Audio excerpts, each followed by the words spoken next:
Bonjour tout le monde, Christelle Lefebvre, coach relationnel et cofondatrice de Je tue nous, ateliers et activités pour célibataires. Alors pour la capsule d'aujourd'hui, on a décidé de parler à des vrais gens, des vraies personnes qui se sont rencontrées pour vrai et donc qui ont quelque part une formule qui marche. Donc on va leur poser la question qui est la plus posée, qui nous est la plus posée, c'est où rencontrer. Souvent on se pose la question, on ne sait pas trop où aller. Alors on va vous donner des petites pistes à travers ça. Alors pour vous parler du lieu où on est au Dégustabière, qui est avec le petit... on reçoit un petit verre comme ça à l'entrée, c'est vraiment sympa, qui est un événement très épicurien pour les gens qui veulent profiter des bonnes choses de la vie. Et donc, il propose, ça met en valeur les microbrasseries et les restaurateurs, et donc, il propose des accords mets bières, donc c'est très intéressant. Donc, on va aller parler à tout ce beau monde. Alors, je suis avec Alex et Olivier, qui se sont rencontrés depuis... Ça fait 1 an et demi qu'on est ensemble. OK, donc 1 an et demi, c'est un bon couple solide.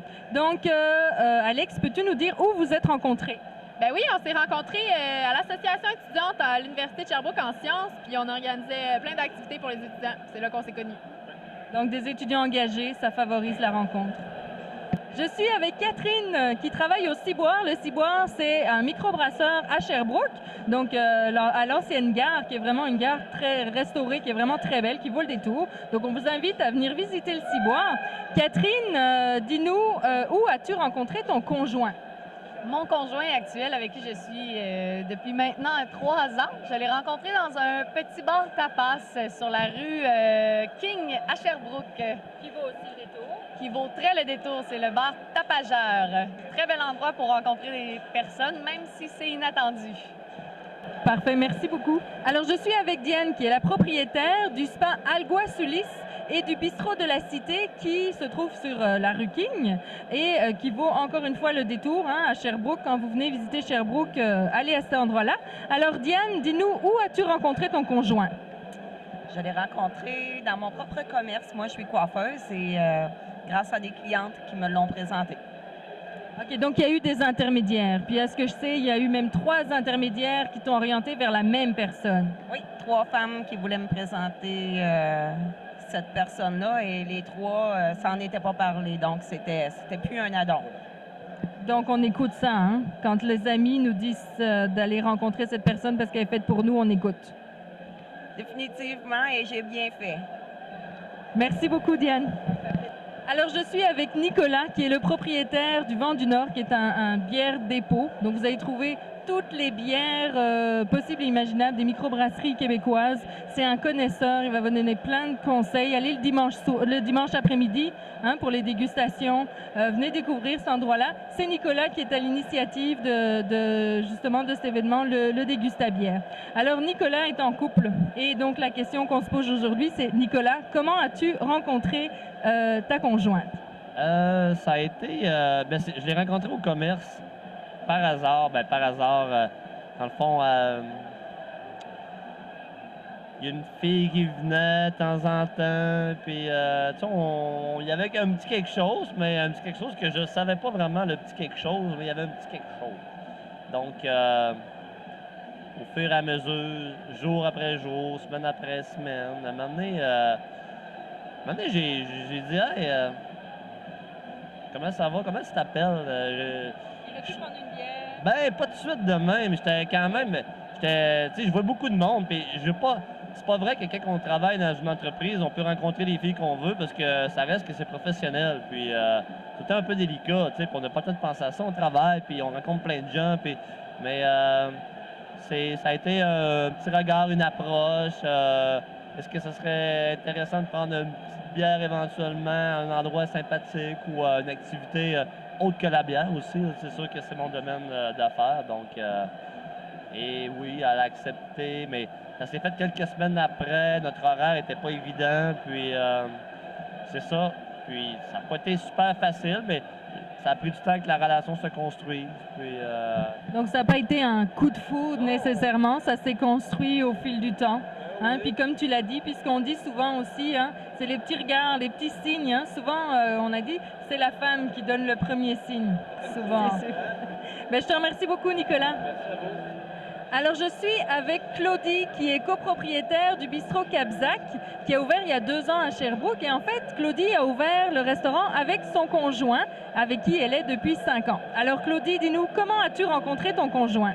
Nous nous sommes rencontrés il y a de cela environ 15 ans. On s'est rencontrés au cégep.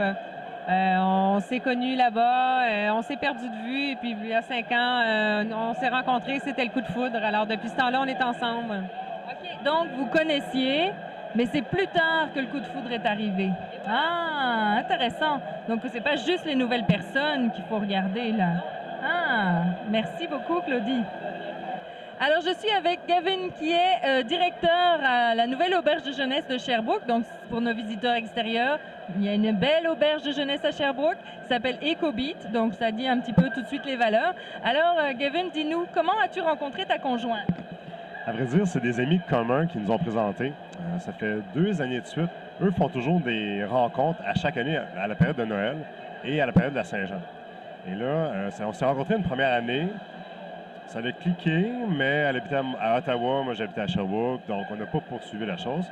Et l'année après, lors du même événement, là, on a continué à se faire des regards doux, à discuter.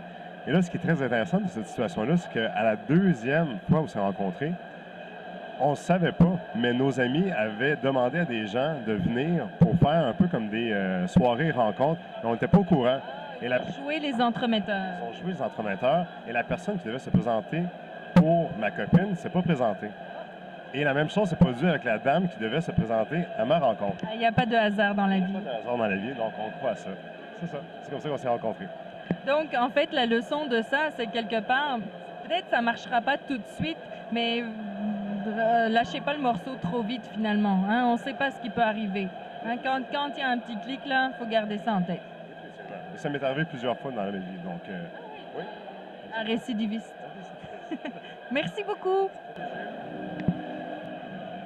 Alors, on est avec Brigitte, qui est en couple depuis combien de temps? Depuis maintenant 7 ans et demi. 7 ans et demi. Donc, on peut considérer que c'est un couple qui fonctionne. Alors, Brigitte, où as-tu rencontré ton conjoint? J'ai rencontré mon conjoint lors d'une soirée avec les amis dans un bar, ici à Sherbrooke. Voilà. Donc, un bar, ça marche aussi. Alors, en conclusion, sur ces beaux témoignages, comme vous l'avez entendu, les gens se sont souvent rencontrés dans des lieux, dans des événements, dans des activités qui leur ressemblent. Donc, c'est un peu ça qu'on vous conseille. Il n'y a pas d'endroit magique pour rencontrer, il y a des lieux qui vous ressemblent. Parce que si, par exemple, vous détestez, vous êtes casanier, puis vous n'aimez pas ça, les sports de plein air, allez pas faire de la randonnée dans l'idée de rencontrer quelqu'un parce que vous risquez de rencontrer la personne qui vous convient pas. Donc, pensez, c'est quoi vos modes de vie, c'est quoi, moi, mes valeurs, c'est quoi qui me ressemble, c'est quoi qui est important pour moi, puis soyez là, parce qu'évidemment, c'est pas entre votre frigo et le sofa de la salle à manger que vous allez, de la salle, du salon plutôt, que vous allez rencontrer la personne, éventuellement sur les réseaux de rencontres, mais il va bien falloir sortir à un moment donné pour faire des vraies rencontres. Alors, on vous remercie beaucoup. La question qu'on voulait vous poser, c'est justement, vous, dans votre vécu, quels sont les lieux sur lesquels vous avez rencontré des gens? Parfois, c'est des lieux saugrenus. On a déjà eu des témoignages de gens qui nous parlaient d'avoir rencontré quelqu'un dans leur supermarché. Ça peut être des endroits inattendus, souvent le lieu de travail, évidemment. Donc, racontez-nous tout ça, où vous avez fait des rencontres, où vous savez qu'il y a des amis qui se sont rencontrés. On va être intéressés d'entendre votre vécu. Merci beaucoup. On attend vos commentaires nombreux et puis on se voit à la prochaine capsule. Merci.